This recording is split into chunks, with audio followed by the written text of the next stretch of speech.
Alors là, on est dans le chapitre 1 de Avot, toujours, la Mishnah numéro 2. Donc, on va lire le texte, tout d'abord, et ensuite on va essayer de développer un petit peu tout ce que nous dit le texte. Mais avant de parler du texte, on essaiera de passer aussi par une lecture contextuelle. C'est-à-dire qu'il faut savoir qu'une Mishnah a été créée à une époque. Elle a évidemment une portée éternelle, pas de frontières au niveau du temps, mais elle est aussi imbibée par l'air du temps, de l'époque, et des problématiques que les rabbinim rencontraient à cette époque. On verra que systématiquement, en fonction du déroulement de l'histoire juive, les messages qui vont jaillir seront des messages qui seront appropriés aussi, qui sont des messages éternels, qui seront aussi appropriés au contexte dans lequel ils ont été dits. Donc on fera toujours ce point au niveau du contexte. Alors je lis donc la Mishnah. Shimon HaTzadik aya misher knesset gdola, ou aya omer, al shot dvarim haolam omed, al Torah, al avodah, al gidimut chassadim. Donc c'est une Mishnah qui est très connue. Shimon le juste, Shimon HaTzadik, aya misher knesset gdola, était donc le dernier membre des gens de la grande assemblée. Vous vous rappelez qu'on avait parlé, qui était donc cette grande assemblée, qui avait mis un coup de rabot dans l'expression de Moshe Rabbeinu, à quel agadol à Gibor Vanora.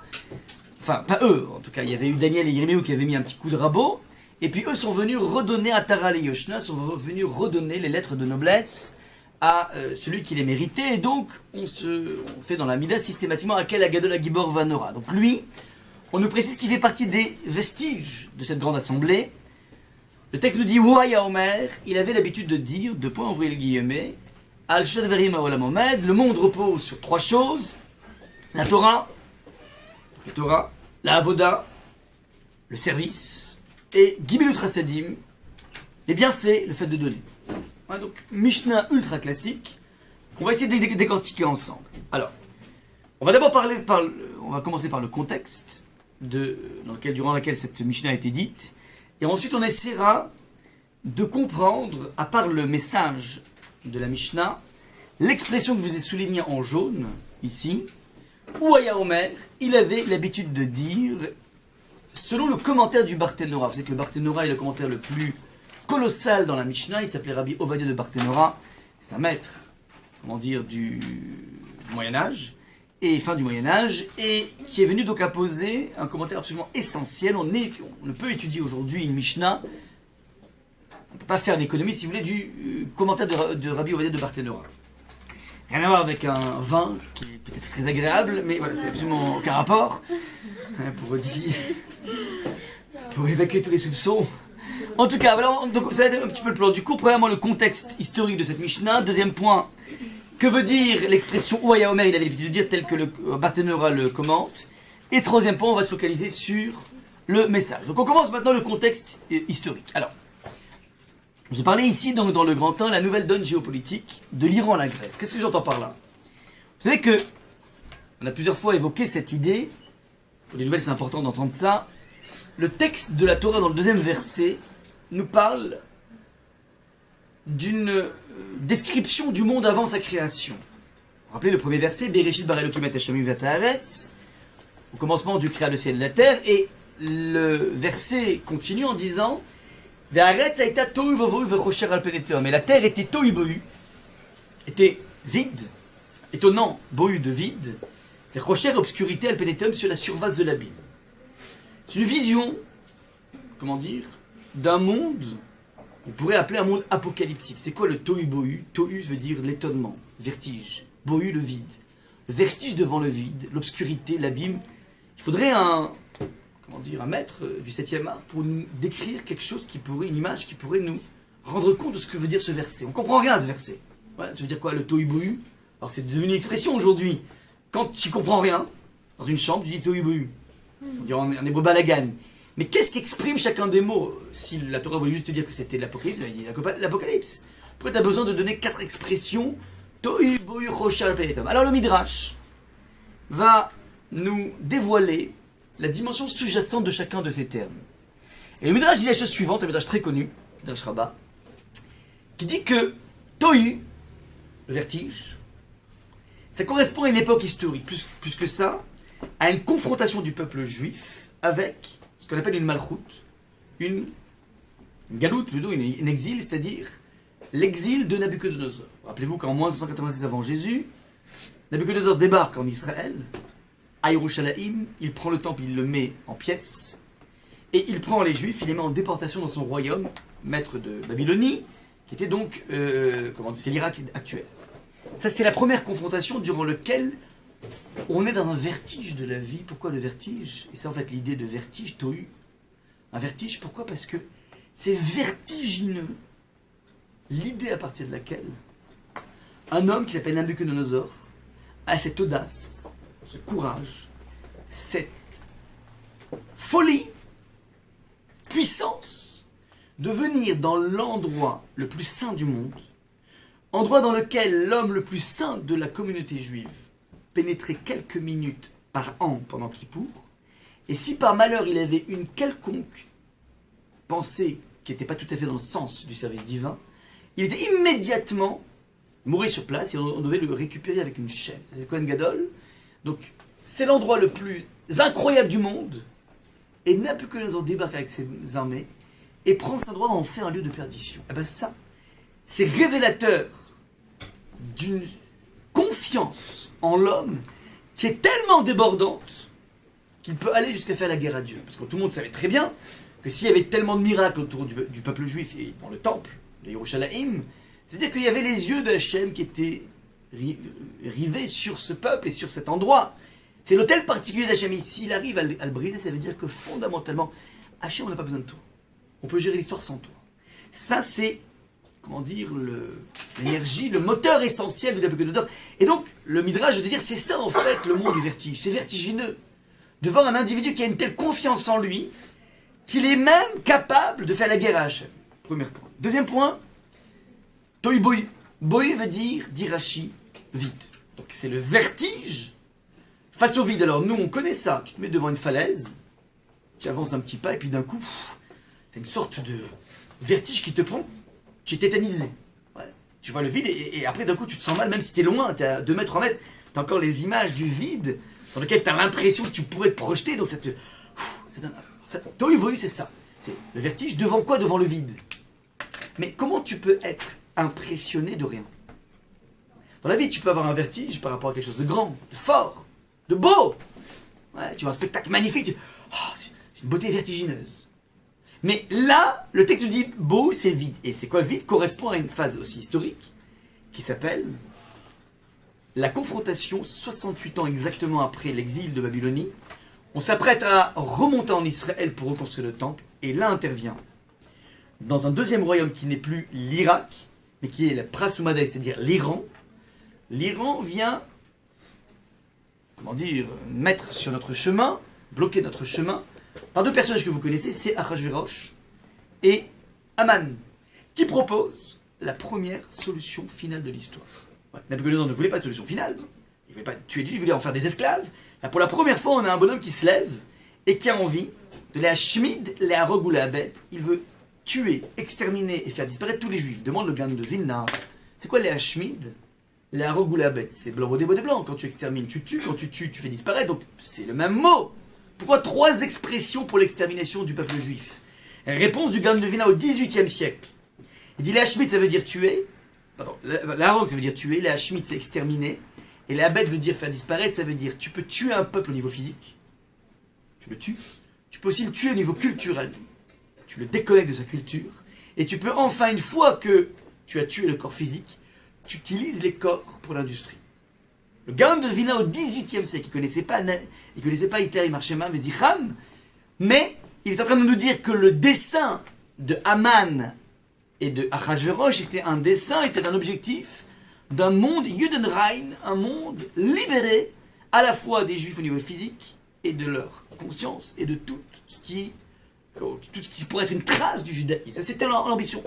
On va Baruch Hashem sortir vainqueur de cette confrontation grâce aux tfilotes d'Esther, de Mordechai, du peuple juif, bref. On sort vainqueur de ça. Dans le Midrash, je te dis, ça, cette confrontation, ça a été préfiguré dans le 2e verset de la Torah. 3e confrontation historique, c'est la Grèce. La Grèce, c'est une confrontation originelle dont on va parler là maintenant, c'est ça qui nous intéresse.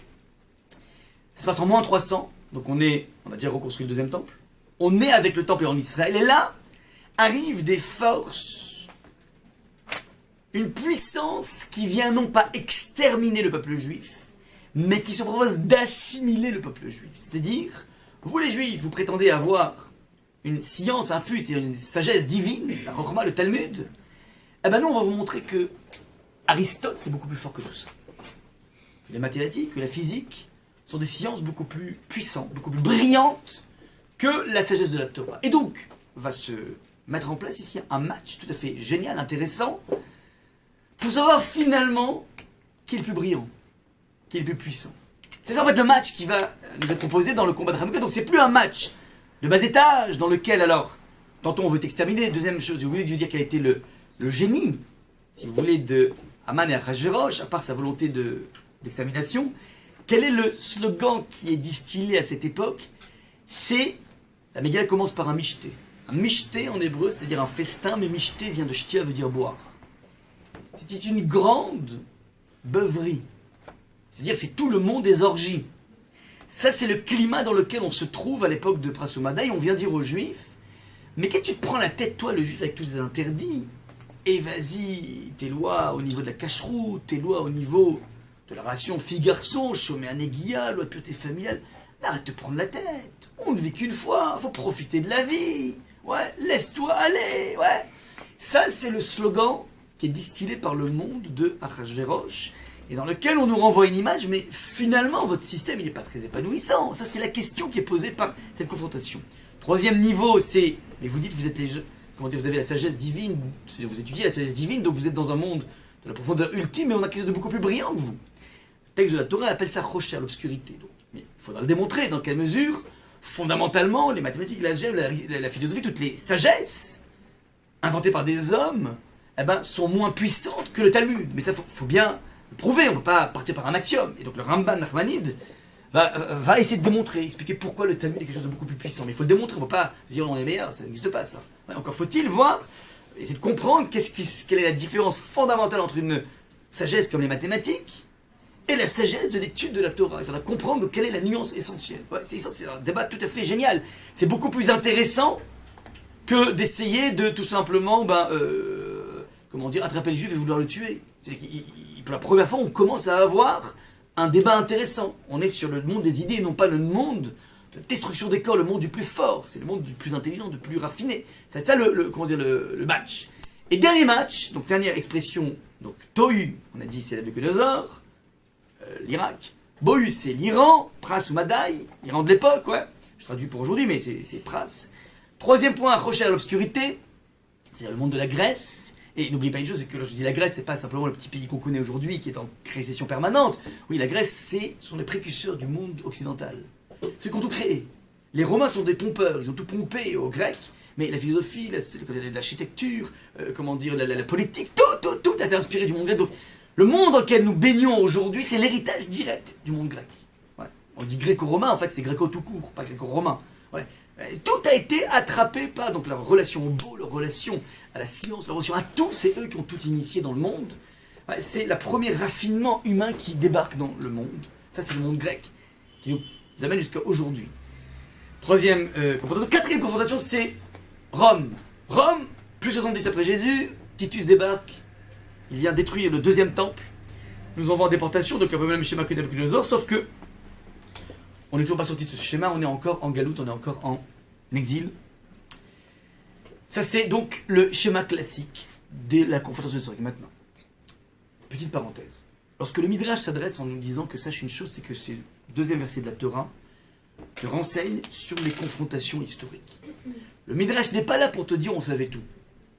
On avait une vision prophétique des choses. C'est pas ça l'enjeu. Il y a beaucoup de rabbins qui adorent dire c'était marqué, mais c'est pas ça l'enjeu, parce que le Midrash lui-même est écrit en plus 400. Donc étant été dit en plus 400, il a connu moins 586, il a connu moins 568 ans après moins 518, il a connu moins 300 les Grecs, il a connu plus 70. Donc c'est trop facile après coup de dire ah bah tu vois c'était marqué, ça n'a aucun sens.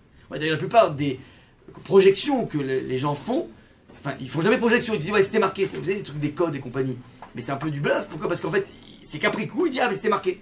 Assassiner de telle personne, c'était marqué. Mais jamais on arrive, si vous voulez, à sécréter une prophétie quelconque. Ouais, donc c'est révélateur qu'en fait c'est un petit peu une sorte de tour de passe-passe, quoi. Bon, c'est une petite parenthèse. Ouais. Juste moins 300, c'est avant ou après Avant. 86? Avant Jésus. Moins 300 avant Jésus. Moins 86, Non, non. Moins 300. Moins 586. Ah, moins 500, d'accord, ok. Nabucodonosor, c'est moins 586. D'accord. Date historique classique. On est un petit peu décalé, d'après la, comment dire, d'après le, enfin, au niveau du calendrier juif. Comment dire, c'est pas tout à fait la même date, mais bon, je vous ai donné en gros ce qui est la thèse un petit peu classique, ouais. Bon an, mal an, à quelques dizaines d'années près, c'est à peu près là, on se cadre à peu près, quoi. Il n'y a pas de grande différence. Pardon. C'est quoi l'idéologie de Edom? Edom, alors très bonne question. Alors c'est quoi Edom? On a d'un côté un juif qui va tirer. Alors, d'abord avant de ça, l'idée du Midrash c'est de te dire la chose suivante, que fondamentalement, Akadosh Baruch Hu a créé un monde dans lequel on est censé amener une humanité qui est capable de servir Hachem. Maintenant, il peut y avoir historiquement des moments où le peuple juif n'est pas au top.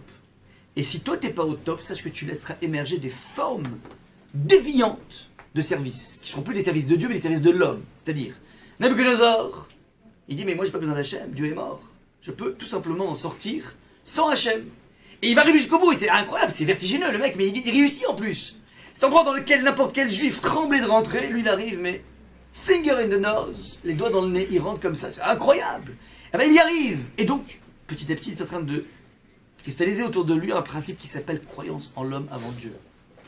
Ouais. C'est un petit peu aujourd'hui le schéma d'un individu qui va dire bah, écoute moi je me prends en main dans la vie, de quelque chose de grand là-dedans, je me prends en main, je suis capable de, comment dire, de me construire quelque chose, je me construire un empire immobilier, un empire financier, un empire de relations, peu importe. Et fondamentalement, même si je dis dans ma vie Baruch Hashem, mais au fond de moi je pense que c'est moi qui ai tout créé. Ça c'est l'héritage, c'est-à-dire c'est la croire que finalement tu peux faire l'économie d'Hachem. Et on rentre tous dans ce piège un petit peu. Ce piège de Nabucodonosor qui va pousser ça au paroxysme. C'est une vision tellement superlative de lui-même qui fait qu'il a mis en place un système de montgolfière avec son effigie dans lequel tout le monde se posait. Quand tu levais la tête, aujourd'hui quand tu lèves la tête tu vois une église. C'est pas pour rien que c'est sur les bâtiments les plus grands. Ouais, parce qu'il fallait montrer que c'est ça qui règne. Mais à l'époque, c'était Nabucodonosor, tu voyais Nabucodonosor. Donc en fait, il a fait de lui-même un dieu. C'est-à-dire qu'il n'y a pas besoin de Dieu parce que c'est moi Dieu. Ouais, c'est ça l'idée. C'est une confiance tellement forte en l'homme que finalement il évacue toute forme de Dieu. Premier point. Deuxième point, deuxième volet. Alors tu, comment dire, laisse-toi aller à toutes tes pulsions. Tes pulsions elles sont là, bah profite. C'est pour ça, c'est fait pour ça les pulsions. Ouais, vas-y. Et arrête avec toutes ces cadres, avec toutes ces choses. C'est une soupape terrible ce que tu as dans là. C'est frustrant finalement la religion. Ça c'est l'idéologie qui se distille de Prasumadaï. Troisième idéologie, ben, comment dire, l'idéologie au niveau de la, comment dire, de la compétition dans la chorma, dans la sagesse. Dernière chose, Rome, c'est un méli-mélo de tout. Aujourd'hui, quand tu es en France, ou tu sois dans le monde occidental, eh ben, tu es confronté en permanence, comment dire, à trois possibilités de déviance. Tu peux tantôt faire l'économie d'Hachem. Ben, on dit, ben voilà, tant pis, j'irai à la fac Shabbat, bien qu'il y ait, j'irai à la Shabbat parce qu'en fait, il y a un examen, je peux pas le louper. Ben, c'est comme ça, le diplôme va avant tout, mais ma part d'essai avant tout, c'est quoi? Tu crois vraiment que ta part d'essai passe forcément par ton diplôme? Ouais, ce délire à partir duquel tu crois, alors, je comprends que c'est une tension terrible, ouais. Je vais passer par là, moi personnellement, donc Rachel, on avait réussi à trouver des solutions, mais en tout cas, une chose est sûre, c'est que il y a une idée complètement folle et fausse, comme si bah, ta part d'essai va dépendre de ton diplôme. Mais tu crois pas qu'elle dépend avant tout d'Hachem? Ouais. Et donc il y a comme ça une sorte de tension qui peut animer un individu, donc tu crois. Deuxième chose, tu peux aussi être, poussé. C'est très facile aujourd'hui à quel point on est harassé de spots dans tous les canaux de communication qui viennent te dire une seule chose dans la vie: profite. On ne vit qu'une fois, profite, laisse-toi aller, mais on va bouler toutes ces interdits, c'est pas ça, c'est frustrant, ouais. Et avec l'aide de la psychologie, éventuellement, je vais dire, mais non, mais pas du tout. Tout ça, c'est le courant dans lequel on est en permanence plongé.